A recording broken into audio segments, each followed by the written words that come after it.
নমস্কার, আমি অনাবি। আমার রন্ধনশালায় আপনাদের স্বাগত।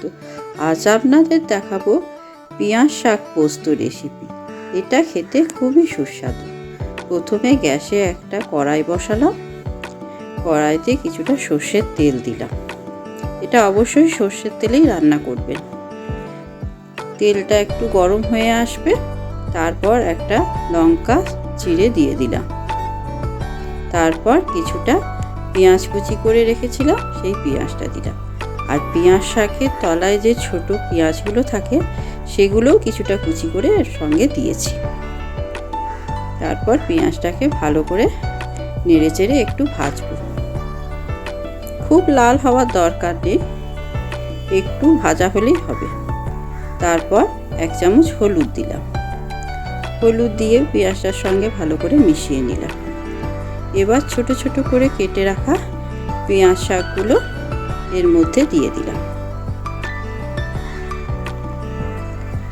তারপর একটু ভালো করে নাড়াচাড়া করে নেব। পেঁয়াজ শাকে এমনিতেই খুব জল বেরোয়, তাই এতে কোনো রকম জল আমি ব্যবহার করব না।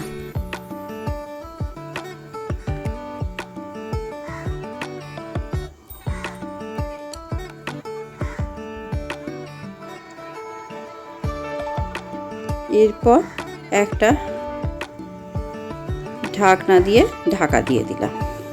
এবার একটা মিক্সার জারে প্রায় 50 গ্রাম মতো পোস্ত নিলাম, তাতে একটা কাঁচা লঙ্কা আর একটুখানি লবণ দিলাম। এবার পোস্তটা বেটে নেব। এবার মিনিট 7-10 পরে ঢাকাটা খুললাম, দেখলাম পেঁয়াজ পাতাগুলো প্রায় অনেকটাই সিদ্ধ হয়ে গেছে, জলটাও অনেকটা শুকিয়ে গেছে। এবার এতে নুন দেব। নুনটা একটু চিন্তা করে দেবেন, কারণ পোস্ততেও একটু নুন দেওয়া হয়েছে। আর শাকে একটু বেশি নুন দিলে বেশি নুন হয়ে যাবে, তাই একটু আন্দাজ করে দেবেন।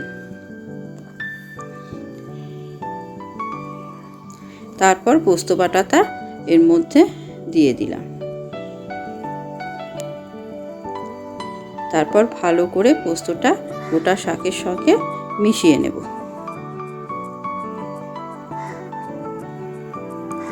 এভাবে অনেকক্ষণ নাড়াচাড়া করে গোটা পোস্তটাকে মিশিয়ে নিলাম। কিছুক্ষণ অন্তর অন্তরে একবার করে নাড়াচাড়া করে দিতে হবে। এই রেসিপিটা শীতকালে অবশ্যই একবার বানাবেন, খুব সুন্দর খেতে হয়।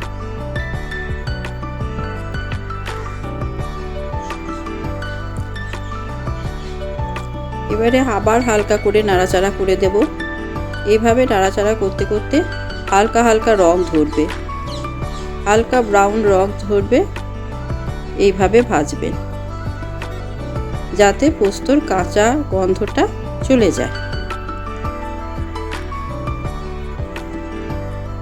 এভাবে নাড়াচাড়া করতে করতে দেখবেন অনেকটাই লালচে ব্রাউন কালার এসে গেছে।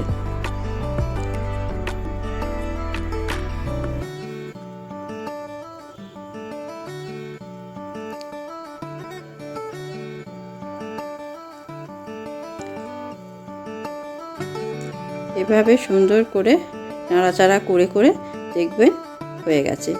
আবার কি সুন্দর পেঁয়াজ শাক পোস্ত হয়ে গেছে। এই রেসিপিটা অন্তত একবার করে আপনারা দেখবেন।